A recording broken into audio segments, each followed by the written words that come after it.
नमस्कार बच्चों, मैं राजेश कुमार सिंह उत्क्रमित उच्च विद्यालय बस्टो विषय भूगोल कक्षा 9 का पिछले कक्षा में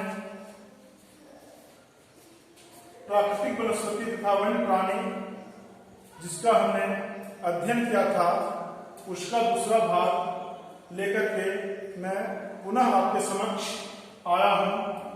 बच्चों, पिछली कक्षा में हमने छोड़ा था, पढ़ा करके जो छोड़ा था वह था उष्णकटिबंधीय भारत में वनों का प्रकार, उष्णकटिबंधीय वर्षा वन और उष्णकटिबंधीय पर्णपाती वन। उष्णकटिबंधीय पर्णपाती वन के बारे में हमने बताया था। आज हम लोग तीसरा जो प्रकार है भारत में वनों का वह है उष्णकटिबंधीय कटीले व झाड़ियां। इसके बारे में जानने का प्रयास करेंगे। वास्तव में हमने पहले भी बताया पिछली कक्षा में कि वनों का जो हमारे देश में विस्तार है और वनों का जो विकास हुआ है वह मुख्यतः दो तत्वों पर सबसे ज्यादा निर्भर है, तापमान और वर्षा। जलवायु के जो तत्व हैं उस आधार पर हमारे देश के वनस्पतियों का विकास हुआ है। जिन क्षेत्रों में हमने बताया था कि अधिक वर्षा होती है वहां घने वनस्पतियों का विकास होता है और जिन क्षेत्रों में कम होते जाता है उसी प्रकार के वनस्पतियों का विकास होता है। आज हम लोग यह जानने का प्रयास करेंगे उष्णकटिबंधीय कटीले व झाड़ियां वन किन क्षेत्रों में, भारत के किन क्षेत्रों में पाया जाता है। उष्णकटिबंधीय कटीले वन एवं झाड़ियां प्रकार के जो बने वन हैं वह भारत के उन क्षेत्रों में पनपे हैं, उन क्षेत्रों में विकसित हुए हैं जिन क्षेत्रों में वर्षा 70 सेंटीमीटर से कम हुई है। पानी वर्षा 70 सेंटीमीटर से कम होती है, उन्हीं क्षेत्रों में इस प्रकार के वनस्पति का विकास हुआ है। देख सकते हैं इस भारत के प्राकृतिक वनस्पति के जो वितरण है उस मैप के आधार पर हम देख सकते हैं कि इस प्रकार के वनों का विकास भारत के पश्चिमी राज्यों में राजस्थान, गुजरात, पश्चिमी उत्तर प्रदेश, कुछ छत्तीसगढ़ के क्षेत्रों में, हरियाणा, मध्य प्रदेश आदि के अर्धशुष्क क्षेत्रों में इस प्रकार के वनों का विकास हुआ है। इस प्रकार के वनों की सबसे बड़ी विशेषता क्या है कि ये वन बिखरे अवस्था में मिलते हैं, दूर दूर तक बिखरे हुए रहते हैं। और इस प्रकार के वन जिन जिन क्षेत्रों में शुष्क क्षेत्रों में पाए जाते हैं, शुष्क क्षेत्रों में पाए जाते हैं वहां वन छोटे छोटे वृक्ष का जो लंबाई होता है बहुत छोटा होता है, वह झाड़ियों के रूप में होते हैं। इस प्रकार के वनों में जो वृक्ष होते हैं उसकी पत्तियां भी छोटी होती हैं और क्योंकि पत्तियां छोटी होने का कारण है कि ताकि वाष्पीकरण कम कर सके, क्योंकि इन क्षेत्रों में आर्द्रता न्यून होती है, एकदम ना के बराबर होती है, साथ ही साथ जल की भी उपलब्धता बहुत कम होती है। वृक्ष बिखरे मिलते हैं, पत्तियां छोटी होती है, जड़ें लंबी एवं बिखरी होती है। यानी जड़ें लंबी होने का मतलब और बिखरे होने का मतलब कि यह अंदर से जल को ग्रहण कर सके, जल की तलाश में यह नीचे की ओर बढ़ती जाती है। यही कारण है कि इन क्षेत्रों में जो वनस्पतियां बढ़ती है उसका ऊपर जो है ऊपरी भाग की वृद्धि कम होती है, लेकिन अंदर का जो जड़ है उसको काफी दूर तक गहरी फैलती है, वो पानी की तलाश में फैलती है। इस प्रकार के वनों में जो वृक्ष पाए जाते हैं नागफनी, कैक्टाई वुड का पौधा है, कैक्टस, जिसको हम लोग आमतौर से हमारे एरिया में भी कहीं कहीं नागफनी के वृक्ष मिलते हैं जिसमें कांटा होता है। आकाशिया, खजूर, बबूल, यूफोर्बिया इस प्रकार की वनस्पति कटीले एवं झाड़ियों वाले वन क्षेत्रों में पाए जाते हैं। इस प्रकार के वन वाले क्षेत्रों में पशुओं का भी विकास इसी जलवायु और तापमान और वर्षा प्राप्ति के आधार पर हुआ है। इन क्षेत्रों में चूहे जो कि बिल बना करके रहते हैं, खरगोश, लोमड़ी, भेड़िया, शेर, जंगली गधा तथा घोड़े एवं ऊंट पाए जाते हैं। हम जानते हैं कि ऊंट राजस्थान का सबसे प्रमुख जानवर है। यह बोझा ढोने में भी और अन्य कार्यों में भी इसका उपयोग बहुत अधिक होता है। यह भी हम जानते हैं कि ऊंट मरुस्थल का जहाज भी कहलाता है, क्योंकि बालू जैसे क्षेत्रों में इसका पैर गद्देदार होने के कारण धंसता नहीं है और ये आसानी पूर्वक चलते हैं। राजस्थान में ऊंट, कच्छ का जो रण क्षेत्र है, कच्छ का रण क्षेत्र भारत में गधों का प्राकृतिक निवास स्थान है और गधे के लिए प्रसिद्ध है। इन क्षेत्रों में गधे, जंगली गधा, ऊंट, चूहे, खरगोश, लोमड़ी, भेड़िया, शेर आदि पाए जाते हैं। अब है भारत में जो चौथे वनस्पति का प्रकार पाया जाता है वह पर्वतीय वन है। क्या है? पर्वतीय वन, अर्थात पर्वतीय क्षेत्र में, ऊंचाई क्षेत्र में जिस प्रकार के वन मिलते हैं उसे पर्वतीय वन कहते हैं। पर्वतीय वन तापमान एवं ऊंचाई के अनुसार वनों में काफी विभिन्नताएं देखने को मिलती है। जिस प्रकार हम क्षैतिज स्थान है, पृथ्वी के क्षैतिज स्थान है, उष्णकटिबंधीय से लेकर के शीत और टुंड्रा क्षेत्रों तक हम जैसे जैसे जाते हैं, वनस्पतियों में जो क्रमबद्धता यानी वृक्षों की ऊंचाई अधिकतम से लेकर के वह छोटे स्तरों तक घास और लाइकन तक पहुंच जाती है, उसी प्रकार के वनस्पतियों का वितरण इन पर्वतीय क्षेत्रों में पाई जाती है, जिसके कारण इन क्षेत्रों के वनों को पर्वतीय वन कहा जाता है। अगर हिमालय के संदर्भ में हम देखते हैं तो हिमालय में 1000 मीटर गिरिपाद यानी आधार तल से, हिमालय के आधार जो है, आधार से लेकर के 1000 मीटर तक उष्णकटिबंधीय प्रकार के वनों का विस्तार होता है, जिसमें उष्णकटिबंधीय क्षेत्रों में जो वन पाए जाते हैं, जो लकड़ियां पाई जाती हैं, जो वृक्ष पाए जाते हैं, वे सारे वृक्ष मिलते हैं 1000 से 2000 मीटर की ऊंचाई पर। आर्द्रशीतोष्ण वन प्रकार के वन पाए जाते हैं, जहां के वृक्ष की पत्तियां चौड़ी होती हैं और इस प्रकार के वनों में, आर्द्रशीतोष्ण वनों में चौड़ी पत्तियां पाई जाती है। और यहाँ जो वृक्ष मिलते हैं वो चेस्टनट प्रमुख वृक्ष हैं। 2000 से 3000 मीटर तक, 2000 से 3000 मीटर तक की ऊंचाई पर शंकुधारी वन मिलते हैं। शंकुधारी वन यानी पत्ते शंकु के रूप में होते हैं। इसका कारण है कि स्नोफॉल जब होता है, बर्फपात हिमपात होता है, तो बर्फ पेड़ों के शंकु वृक्ष पत्तियां होने के कारण फिसल करके नीचे गिर जाती है। तो ये जलवायु के अनुसार, तापमान के अनुसार और वहां के मौसम के अनुसार इस प्रकार के वनों का विकास होता है।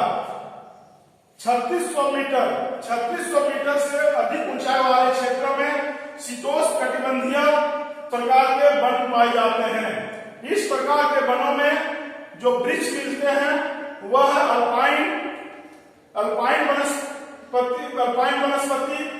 वनस्पति में silver fir, juniper, pine, birch, ये सारे वृक्ष इस प्रकार के अल्पाइन और शीतोष्णकटिबंधीय क्षेत्रों में वृक्ष पाए जाते हैं।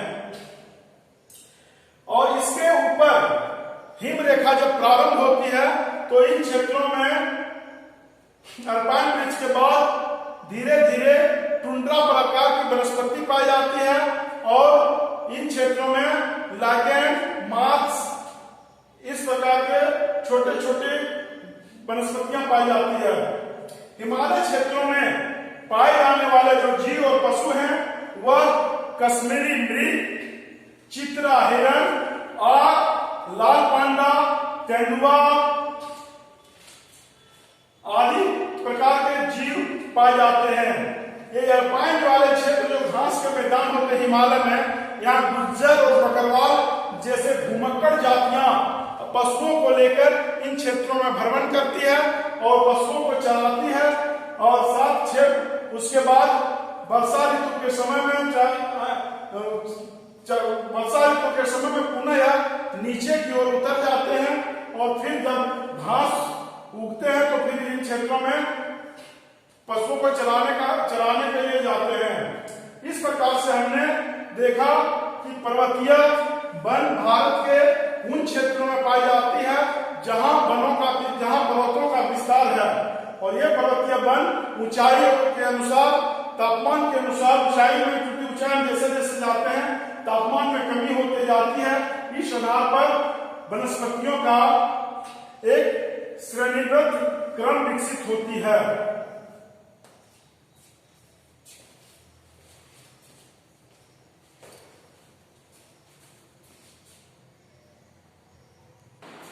तो हमने पर्वतीय वन के बारे में जाना।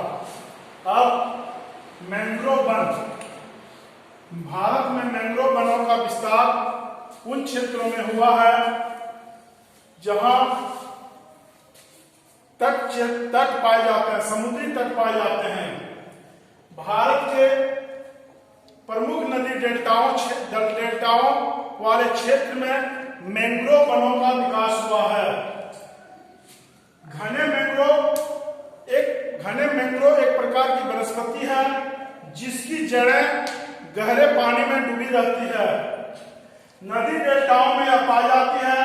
गंगा नदी की डेल्टा, गंगा ब्रह्मपुत्र की डेल्टा, महानदी, गोदावरी, कृष्णा, कावेरी, इन सारी नदी डेल्टाओं वाले क्षेत्र में हम देख सकते हैं मैंग्रोव वन के जो खाली स्थान है, जो कि प्रमुख नदी गंगा ब्रह्मपुत्र की डेल्टा, महानदी की डेल्टा, गोदावरी की डेल्टा, इन सारे डेल्टाओं में मैंग्रोव वन पाए जाते हैं। गंगा ब्रह्मपुत्र डेल्टा में एक वनस्पति मिलती है जिसे सुंदरी वृक्ष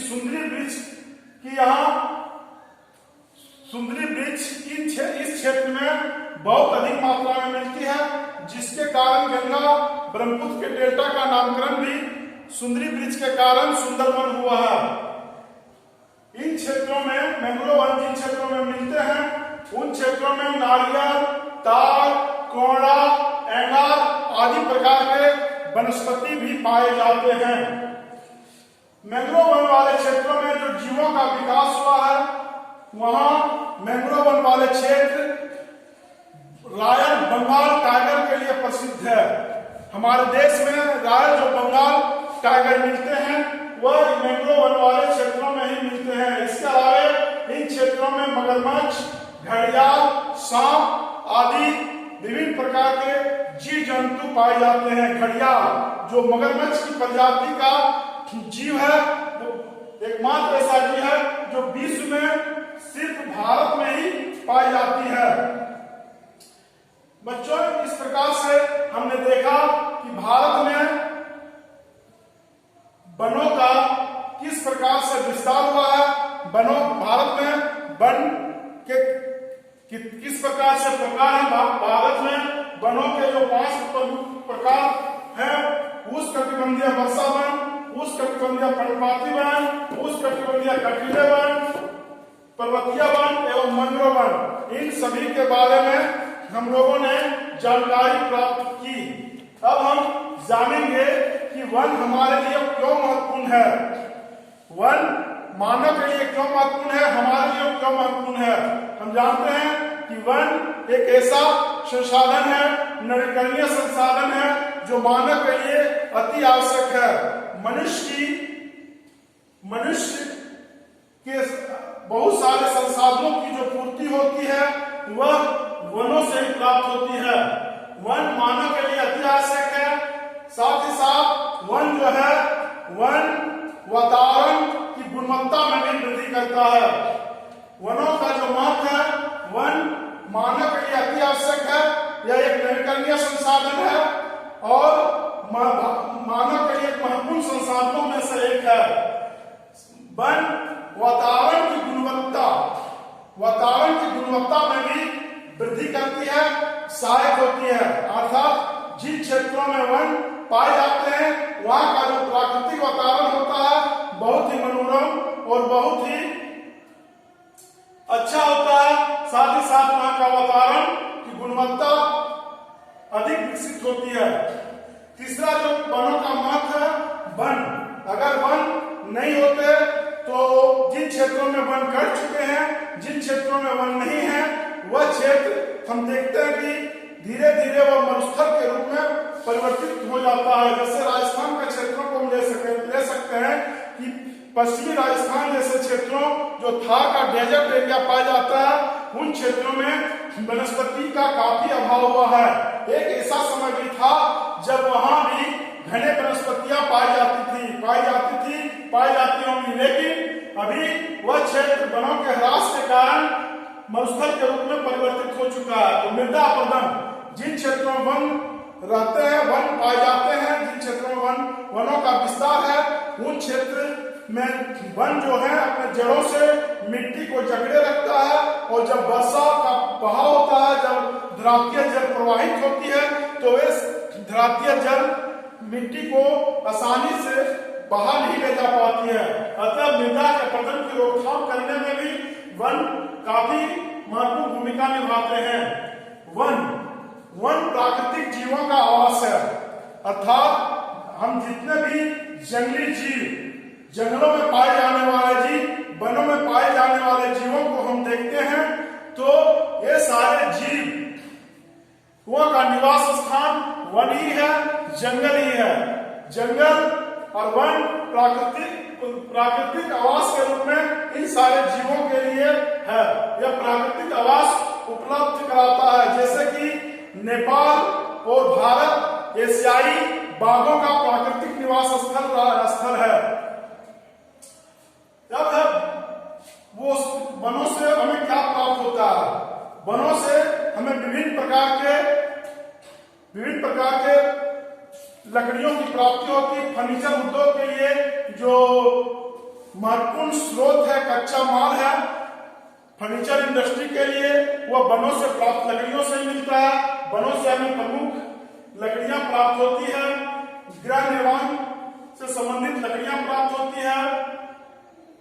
साथ ही साथ वनों से हमें विभिन्न प्रकार के जड़ी बूटी, औषधीय वनस्पतियां पाई जाती है, जिससे पाई जाती है। वनों का जो नेक्स्ट महत्व है वह है वन हमारे कुछ समुदायों के लिए, कुछ समुदाय विशेष के लिए वह निवास स्थान है। आदिम जातियों, आदिवासियों के लिए वह निवास स्थान रहा है, शुरू से ही रहा है। और यह क्षेत्र उन लोगों के संस्कृति का महत्वपूर्ण केंद्र रहा है। साथ ही साथ इन समुदायों के लिए जो भी आर्थिक क्रियाकलाप होते हैं वे सारे इस वनों से नियंत्रित होते हैं। वन पर्यटन उद्योग को भी बढ़ावा देते हैं।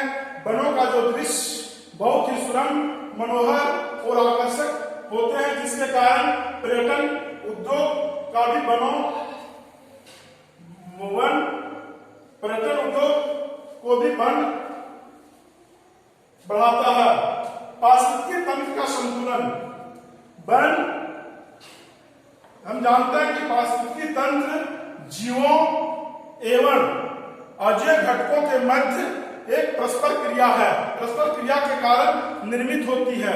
जब कोई जीव उस उस पारिस्थितिकी तंत्र से निकलने का प्रयास करता है, चाहे उसको हम क्षति पहुंचाते हैं और हानि पहुंचाते हैं, तो वह जो पारिस्थितिकी संतुलन है वह चरमरा जाता है।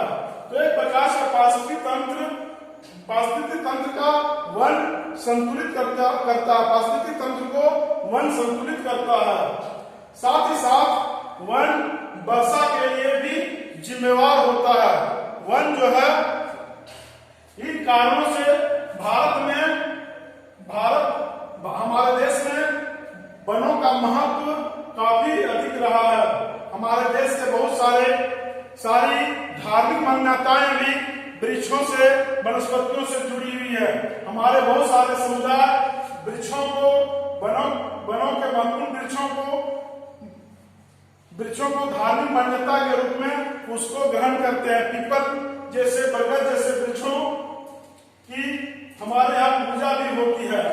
इस प्रकार से वन हमारे लिए महत्वपूर्ण है। एक प्रश्न यह उठता है कि भारत में सबसे अधिक वन किस क्षेत्र में, किस राज्य में पाए जाते हैं? भारत में सबसे अधिक वन मध्य प्रदेश में 77,462 वर्ग किलोमीटर क्षेत्र में पाया जाता है। भारत में सबसे अधिक वन मध्य प्रदेश में पाया जाता है और सबसे अधिक वनों का विस्तार पंजाब, सबसे अधिक वनों का विस्तार मध्य प्रदेश में है और सबसे कम वनों का जो विस्तार है हमारे देश में वह पंजाब एवं हरियाणा जैसे राज्यों में है। वनों के प्रतिशत के मामले में सबसे अधिक वन हमारे देश में मिजोरम राज्य में, यानी कुल वनों का 85% वन मिजोरम जैसे राज्य में मिलते हैं। इस प्रकार से हम देखते हैं कि वन हमारे प्राकृतिक पर्यावरण का, जैविक पर्यावरण का एक महत्वपूर्ण घटक है। वन हमारे जीवन में महत्वपूर्ण भूमिका निभाता है।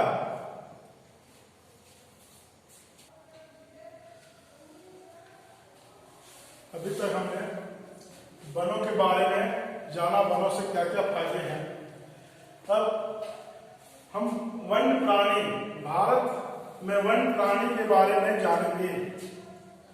बच्चों, जिस प्रकार से भारत वनों के और वनस्पतियों के रूप में समृद्ध है, उसी प्रकार से हमारा देश वन प्राणियों में भी संपन्न है, वन प्राणियों के भी दृष्टिकोण से समृद्ध है।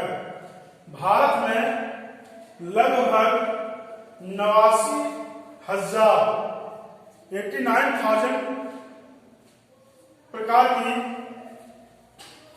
प्रकार के जीव पाए जाते हैं, जो कि विश्व के कुल जीव प्रजातियों का 13% है। भारत में जो विश्व के कुल प्रजातियों का, भारत में 89,000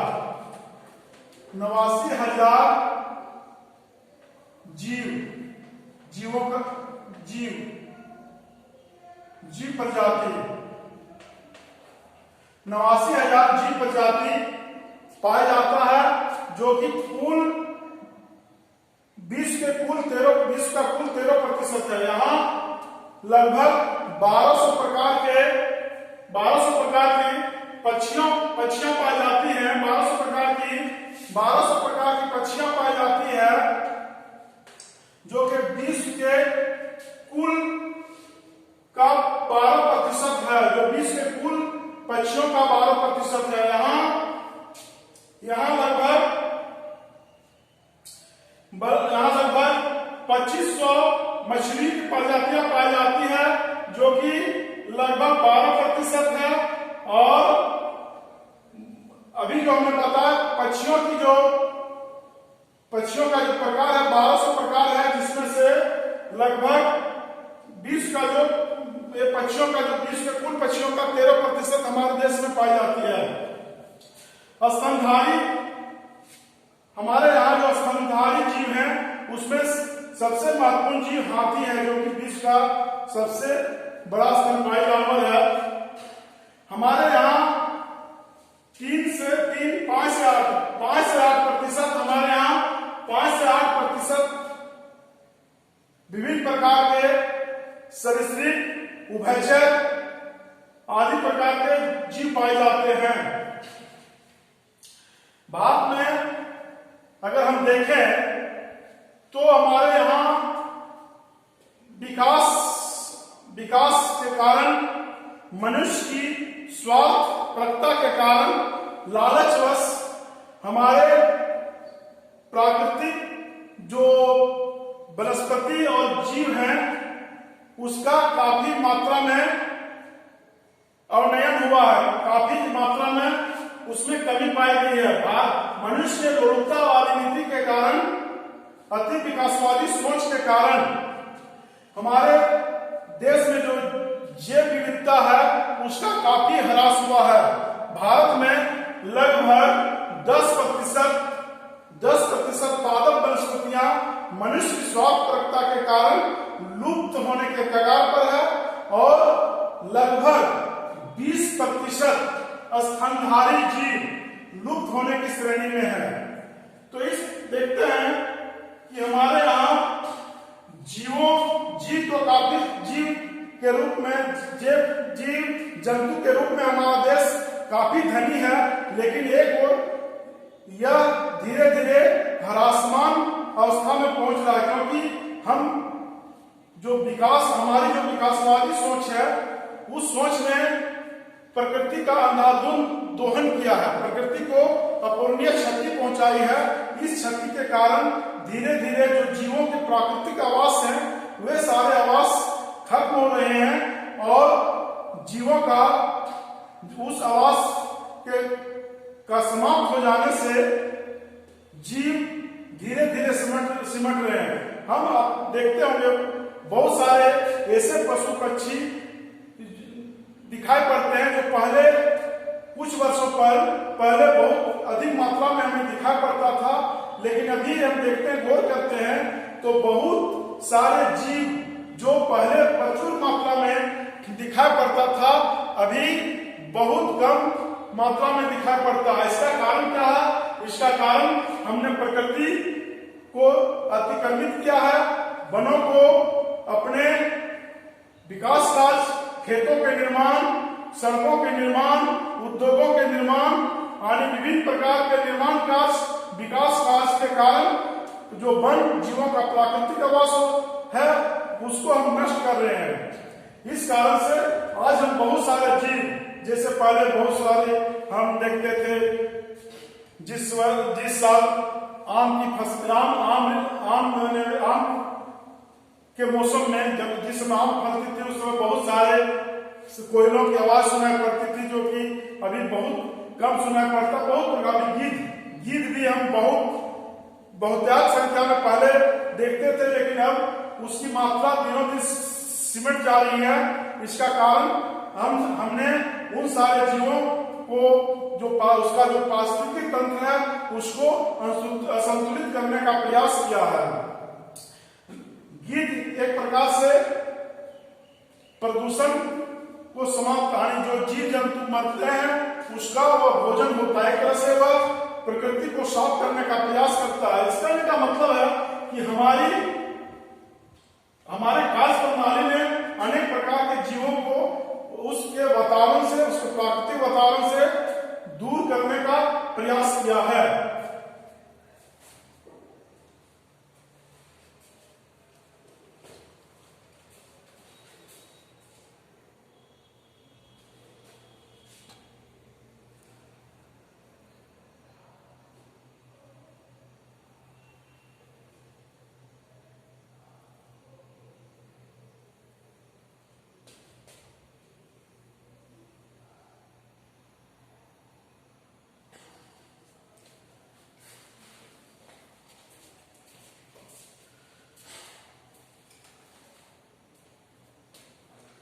प्रयास किया है। विभिन्न प्रकार के जीव जंतु धीरे धीरे समाप्त होते जा रहे हैं। हम देखते हैं कि विभिन्न प्रजातियों वाले जैसे कुछ जानवर जो भारत में पाए जाते थे वह धीरे धीरे लुप्त होने के कगार पर है। भारत विश्व का एकमात्र देश है जहां शेर एवं बाघ दोनों पाए जाते हैं। भारत का गिर वन शेरों का प्राकृतिक निवास स्थल रहा है। गिर वन भारत के शेरों का एवं बाघों का भारतीय शेरों का प्राकृतिक निवास स्थान गुजरात का गिर वन रहा है। भारत और नेपाल विश्व के 2/3 बाघों का निवास स्थल रहा है। बाघ मध्य प्रदेश, झारखंड, पश्चिम बंगाल, सुंदरबन तथा हिमालय क्षेत्र में पाए जाते हैं। बाघों की लगातार संख्या घटने के कारण 1973 ईस्वी में बाघ परियोजना का शुभारंभ किया गया। बाघों की निरंतर संख्या, बाघों की जो प्रजाति है, बाघों की जो संख्या है वह धीरे धीरे निरंतर घटने के कारण 1973 में भारत सरकार के द्वारा व्याघ्र परियोजना बाघ टाइगर प्रोजेक्ट की शुरुआत की गई और भारत के लगभग 32,137.14 वर्ग किलोमीटर क्षेत्र पर 39 बाघ रिजर्व क्षेत्र स्थापित किए गए। भारत के प्रमुख बाघ रिजर्व क्षेत्र उत्तराखंड के जिम कॉर्बेट, मध्य प्रदेश के बांधवगढ़ राष्ट्रीय उद्यान, राजस्थान का सरिस्का पशु विहार, असम का मानस बाघ रिजर्व, भारत मानस बाघ रिजर्व आदि क्षेत्र और पश्चिम बंगाल एवं गंगा ब्रह्मपुत्र डेल्टा का जो सुंदरबन डेल्टा है यह भी क्षेत्र भारत के बाघ रिजर्व का प्रमुख क्षेत्र है। भारत में चीता 1900 भारत जो चीता जो एक बिल्ली परिवार का सदस्य है और विश्व में सबसे ज्यादा तेज दौड़ने वाला जानवर है। 112 किलोमीटर प्रति घंटा की रफ्तार से वह यह भी हमारे देश में लुप्त हो चुका है। 1952 में भारत सरकार के द्वारा इसे लुप्त घोषित किया गया है। हिमालय क्षेत्रों में पाए जाने वाले जानवर अपेक्षाकृत कठोर जलवायु वाले होते हैं, यानी हिमालय क्षेत्र में जो जानवर पाए जाते हैं वह अपेक्षाकृत कठोर जलवायु को सहन करने वाले जानवर होते हैं, जो कि इस प्रकार के जलवायु क्षेत्र में विकसित अपने को विकसित कर पाए हैं। ठंडे वातावरण के कारण इन क्षेत्रों में विभिन्न प्रकार के जीव पाए जाते हैं। लद्दाख की बर्फीली पहाड़ियों में यानी ऊंचाई में हिमालय के लद्दाख क्षेत्र में बर्फीली क्षेत्रों में आग जैसे जानवर पाए जाते हैं, जो कि गुच्छेदार सिंग वाला जीव है जिसका भार लगभग 1 टन के बराबर है। इन क्षेत्रों में तिब्बती बारसिंघा, भारत, जंगली भेड़ तथा कियान भी पाए जाते हैं। हिमालय में कहीं कहीं लाल पांडा भी मिलते हैं। हिमालय क्षेत्र में कहीं कहीं लाल पांडा भी मिलते हैं। भारत के नदियों, झीलों, समुद्रों में कछुए, मगरमच्छ प्रजाति के जीव भी पाए जाते हैं। मगरमच्छ प्रजाति के घड़ियाल एकमात्र ऐसा जीव है जो कि सिर्फ भारत में ही पाए जाते हैं। हमारे देश में ऋतु विशेष समय में बहुत से प्रवासी पक्षी भी आते हैं। हमारा देश जो है अनेक विदेशी पक्षियों को आकर्षित करता है। हमारे देश में ऋतु विशेष में दूसरे देश से भी विभिन्न प्रकार की पक्षियों का आगमन होता है और ये दलदली एवं नम वाले क्षेत्रों में जाकर के आते हैं और रहते हैं, जिसमें से साइबेरियन सारस है जो कि कच्छ के रण क्षेत्रों में इसका आगमन होता है। भारत के कुछ दलदली क्षेत्र जैसे कच्छ रण में प्रवासी पक्षियों के निवास हेतु प्रसिद्ध है। शीत ऋतु में साइबेरियन सारस बहुत संख्या में आते हैं और इसका मनपसंद स्थान कच्छ का वन क्षेत्र है। जिस स्थान पर मरुभूमि समुद्र से मिलती है, जिस स्थान पर मरुभूमि मरुस्थल समुद्र से मिलती है, वहां लाल कलगी वाले फले मिंगुरिये हजारों की संख्या में आती है और वहां वह निवास करती है और अंडा देती है, घोंसले बना करके घोंसला बनाती है, अंडा देती है और अपने बच्चों का लालन पालन इन क्षेत्रों में करती है। वनस्पति एवं वन्य जीव का महत्व। हमारे जीवन में वनस्पति एवं वन्य जीव का क्या महत्व है? हम जानते हैं कि वन एवं वनस्पति प्राकृतिक पर्यावरण पारिस्थितिकी तंत्र का एक महत्वपूर्ण घटक है। पूरा जो पारिस्थितिकी तंत्र में ये सारे जीव महत्वपूर्ण भूमिका निभाते हैं। हम एक बात यहां ध्यान देने जो एक बात है कि वन एवं वनस्पति हमारे लिए क्यों महत्वपूर्ण है। हम जानते हैं कि हम जो फसलों का प्रयोग अपने भोजन हेतु करते हैं, वह फसलें कहां से हमने लिया है। आप गौर करेंगे, सोचेंगे तो यह बात स्पष्ट होती है कि हमने जिन फसलों को चयन किया है वह हमें उसी वातावरण से प्राप्त हुई है, उसी प्राकृतिक वातावरण से प्राप्त हुई है जिसका हमने भोजन के रूप में चयन किया है। वनों से जिन जंतुओं से हमने दूध प्राप्त करते हैं, वे सारे जीव जंतु भी उन्हीं वनों से हमने चयन किया है। कहने का मतलब है ये जो प्राकृतिक वन और वन्य जीव हैं, ये सारे हमारे लिए अति महत्वपूर्ण है। मानव के लिए साथ साथ प्राकृतिक पर्यावरण की संतुलन हेतु भी अति आवश्यक है। हम देखते हैं कि हम विभिन्न प्रकार के पशुओं को हमने पालतू बनाया। पालतू बनाने के बाद हम उसको आदाज के रूप में प्रयोग किए, जैसे घोड़ा या ऊंट, ये सारे हमने प्राकृतिक स्थलों से ही जीवों का चयन अपने लाभ के लिए किया।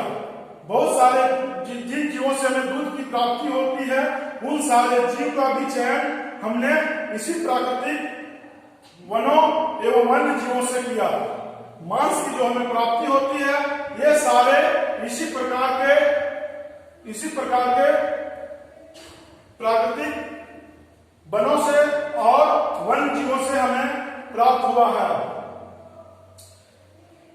प्रकृति द्वारा हमें बहुत सारे जीव जंतु जो प्राप्त होते हैं, जो हमारे लिए लाभकारी हैं, उपयोगी हैं, वह सारे जीव जंतु हमें इसी प्राकृतिक वनस्पति एवं वन्य प्राणियों से प्राप्त होते हैं। मछली से पौष्टिक आहार मिलता है। बहुत से कीड़े मकोड़े फसलों, फलों, वृक्षों के परागण में मदद करते हैं। बहुत से जो कीड़े पतंगे हैं, वे वृक्षों में परागण में मदद करते हैं। यानी बहुत सारे जो फूल फूलते हैं और फलते हैं, ये परागण की क्रिया इन्हीं कीटों पतंगों से होती है। साथ ही साथ ये हानिकारक कीड़ों पर भी जैविक नियंत्रण रखते हैं। प्रत्येक प्रजाति व जीव पारिस्थितिकी तंत्र में योगदान देते हैं, अतः इनका संरक्षण आवश्यक है। यदि इनका संरक्षण नहीं होता तो हमें भीषण पारिस्थितिकी संकट का सामना करना पड़ता। एक अनुमान के मुताबिक भारत में 10% वनस्पति और 20% स्तनधारियों के लुप्त होने का खतरा है। इसमें कई प्रजातियां नाजुक अवस्था में हैं और लुप्त होने के कगार पर है, जैसे गुलाबी सिर वाली बतख, पहाड़ी कोयल, जंगली चींटी दारुणु, महुआ का जंगली किस, जिसको मधुका इनसिग्निस कहते हैं, हुबर डिया हेप्टान्यूरॉन जो कि घास की प्रजाति है, ये सारे लुप्त होने के कगार पर हैं। भारत में 79 जातियां स्तनधारी एवं हम भारत में 79 जातियां स्तनधारी लुप्त होने की कगार पर हैं। 44 जातियां पक्षियों की लुप्त होने के कगार पर है और सरीसृप की 15 जातियां लुप्त होने के कगार पर है। साथ ही साथ जल स्थलचरों की 3 जातियां लुप्त होने के कगार पर है। फूलदार वनस्पति रीढ़धारी प्राणियों के लुप्त होने की जो प्राकृतिक दर है वह दर 50 से 100 गुना ज्यादा हो चुका है। भारत में 1300 पादप जातियां संकट में है तथा 20 प्रजातियां उसमें से नष्ट हो चुकी है। इस तरह से हम देखते हैं कि इस प्रकार से पारिस्थितिकी तंत्र में विभिन्न प्रकार के जीव एवं जातियां लुप्त हो चुके हैं, लुप्त होने के कगार पर हैं। अब है साथ ही साथ मैं यहां यह बताना चाहता हूं इसके कारण इस स्थिति का जो हमारे यहाँ संकट का सामना करना पड़ रहा है, जीवों का जो विनाश हो रहा है, जो हमारे स्वार्थपरता के कारण जो वनस्पति और जीव जो लुप्त होते जा रहे हैं, इसके लिए भारत सरकार ने 1972 ईस्वी में वन एवं वन्य जीव सुरक्षा अधिनियम लागू किया। इस अधिनियम के तहत ऐसे प्रकार के जीवों का शिकार करना अवैध माना गया। किसी प्रकार के जंगली जानवरों का अनुचित रूप से शिकार करना कानूनन अपराध है। भारत में करीब बहुत सारे क्षेत्रों को आरक्षित जीव मंडल निचय के रूप में आरक्षित किया गया। जीव मंडल निचय, जैव मंडल निचय पशुओं और प्राकृतिक वनस्पतियों की जो धीरे धीरे स्तर घटता जा रहा था, उस स्तर को रोकने हेतु जैव मंडल निचय की स्थापना, जैव मंडल निचय का निर्माण किया गया, जैसे आरक्षित क्षेत्र घोषित किया गया, जीव मंडल निचय बनाया गया। हमारे देश में लगभग 14 जैव मंडल निचय है, जिसमें से 4 विश्व के प्रमुख जैव मंडल निचय क्षेत्रों में माना जाता है, जिसमें से सुंदरवन, मन्नार की खाड़ी, नीलगिरी, नंदा देवी ये प्रमुख विश्व के प्रमुख जैव मंडल निचयों में से है। इसके अलावा हमारे यहाँ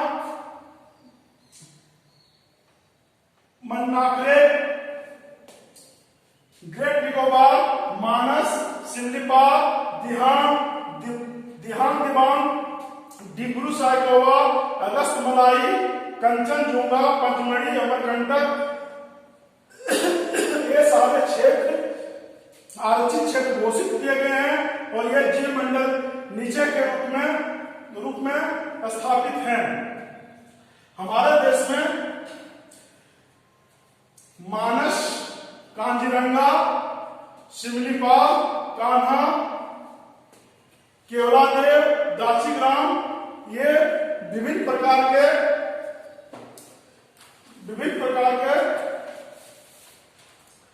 वन प्राणी अभ्यारण्य हैं। दासीग्राम, जिम कार्बेट, कांजीरंगा, मानस, सिमलीपाल, कान्हा, केवलादेव, राजगीर, ये संजय गांधी, गीर, बांदीपुर ये सारे वन्यपाल प्राणी अभ्यारण्य एवं नेशनल पार्क हैं।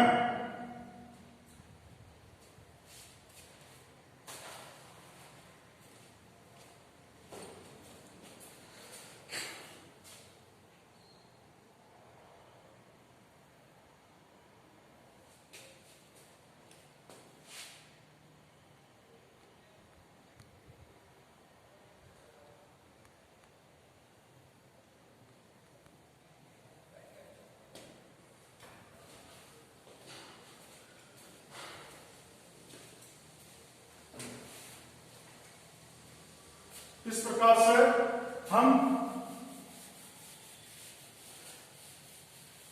हमने देखा कि हमारे देश में वन प्राणियों एवं प्राकृतिक वनस्पतियों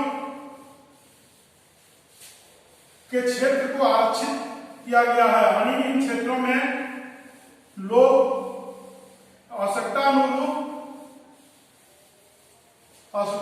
संसाधनों का प्रयोग कर सकते हैं, लेकिन इन क्षेत्रों में शिकार करना आदि कानूनी अपराध घोषित किया गया है।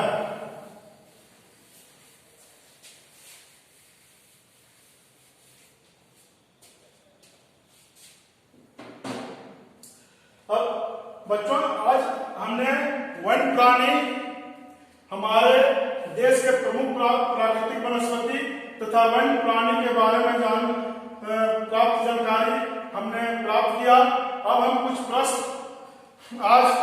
प्रश्न को देखेंगे। हमने जो पढ़ा, कुछ प्रश्नों को देखेंगे।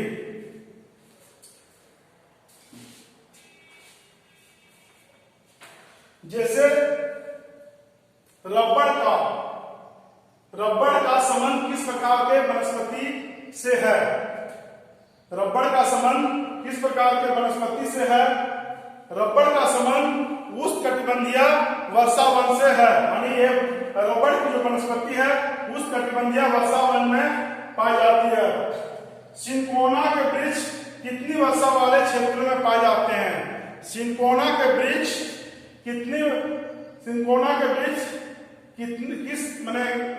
किस प्रकार के वर्षा वाले क्षेत्रों में पाए जाते हैं? यानी सिंकोना का वृक्ष 100 सेंटीमीटर वर्षा वाले क्षेत्रों में पाए जाते हैं। सिमलीपाल जैव अभयारण्य किस राज्य में स्थित है? सिमलीपाल जैव अभयारण्य उड़ीसा राज्य में स्थित है। सिमलीपाल जो जैव अभयारण्य है वह उड़ीसा राज्य में स्थित है। भारत के कौन से जीवमंडल नीचे किस के जीवमंडल नीचियों में लिए गए हैं? यहाँ मन्नार की खाड़ी और नीलगिरी, मन्नार की खाड़ी और नीलगिरी 20 के नीचियों में से एक है। दूसरा प्रश्न, नेक्स्ट प्रश्न है, पारिस्थितिक तंत्र किसे कहते हैं? पारिस्थितिक तंत्र किसे कहते हैं? पारिस्थितिक तंत्र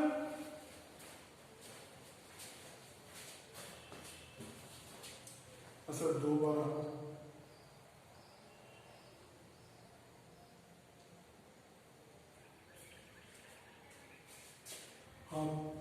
पारिस्थितिक तंत्र किसे कहते हैं? प्रत्येक जीव अपने अजैव अवतारण के साथ अंतरक्रिया करते हैं और एक तंत्र का निर्माण करते हैं जिसे पारिस्थितिक तंत्र कहा जाता है। पारिस्थितिक तंत्र में अजैव घटक और जैव घटक एक साथ रहते हुए एक दूसरे को प्रभावित करते हैं। अजैव घटक जैव घटकों को प्रभावित करता है और जैव घटक अजैव घटकों को प्रभावित करता है। एक प्रकार से दोनों में अनुकूलन और समन्वय होता है और इस प्रकार के जो तंत्र होते हैं, सिस्टम होते हैं, उसको पारिस्थितिक तंत्र कहा जाता है। पादप एवं जीवों का वितरण किन तंत्रों के द्वारा होता है? दूसरा जो क्वेश्चन है, पादप एवं जीवों का वितरण किन तत्वों द्वारा होता है? पादप एवं जीवों का जो वितरण हमने जो पहले कक्षा में पढ़ा था कि पादप एवं जीवों का वितरण कुछ प्रमुख भौगोलिक कारकों के द्वारा होता है, भौगोलिक तत्वों के द्वारा होता है। जैसे धरातल, पहला जो है धरातल किस प्रकार की है? पर्वतीय, मैदानी, सतटीय, पठारी, साथ ही साथ उस भूभाग भी साथ ही साथ स्थाकृतिक भूभाग किसी भी स्थान के जीवों एवं वनस्पतियों को प्रभावित करते हैं। दूसरा जो है धरातल से संबंधित वह है मृदा यानी मिट्टी विभिन्न प्रकार के जीवों को एवं वनस्पतियों को प्रभावित करता है। दूसरा जो महत्वपूर्ण तत्व है वह है जलवायु। जलवायु विभिन्न प्रकार के वनस्पतियों एवं जीवों को काफी ज्यादा प्रभावित करती है। उष्णकटिबंधीय जलवायु क्षेत्रों में अलग प्रकार की वनस्पतियां और अलग प्रकार के जीव पाए जाते हैं। उपोष्णकटिबंधीय क्षेत्रों में अलग प्रकार के जीव और वनस्पतियां विकसित होती है। शीतोष्णकटिबंधीय क्षेत्रों में अनेक विभिन्न प्रकार के जीव और वनस्पतियों का विकास होता है। तो कहने का मतलब है जलवायु के जो प्रमुख तत्व हैं तापमान एवं वर्षा, साथ ही सूर्य की प्रकाश की मात्रा, ये सारे जीवों के पनपने और विकसित होने में महत्वपूर्ण भूमिका निभाती है। दो वन्य प्राणी का नाम बताए जैसे उष्णकटिबंधीय एवं पर्वतीय क्षेत्रों में मिलते हैं। उष्णकटिबंधीय क्षेत्रों में पाए जाने वाले प्रमुख जीव हैं हाथी और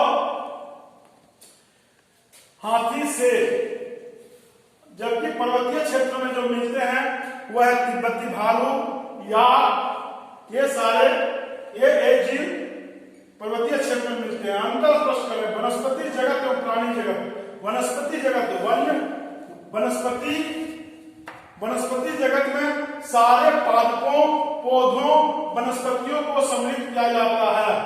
हम जानते हैं कि वनस्पति महत्वपूर्ण उत्पादक है, प्रोड्यूसर है, यानी इस विश्व में जितने भी प्रकार के जीव हैं उसका भोजन प्रत्यक्ष और अपरोक्ष रूप से वनस्पति पर ही निर्भर है। तो वनस्पति जगत, प्राणी जगत यानी इस जगत में प्राणी जगत वैसे को कहते हैं जिसमें विश्व के सारे प्राणियों को सम्मिलित किया जाता है। प्राणी जगत वनस्पति जगत पर निर्भर करता है।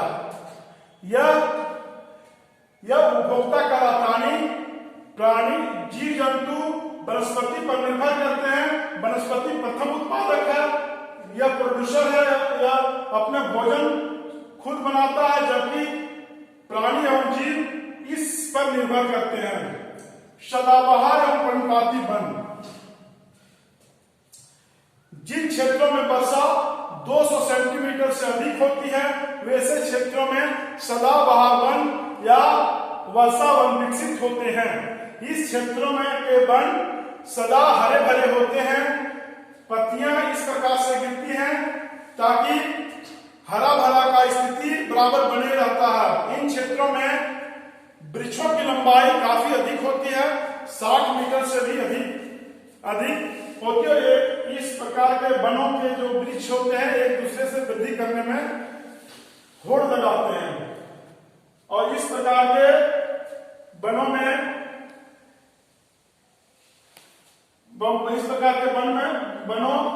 भी विविध प्रकार के जीव जंतु एवं वनस्पतियां पाई जाती है। दूसरा है पर्णपाती वन।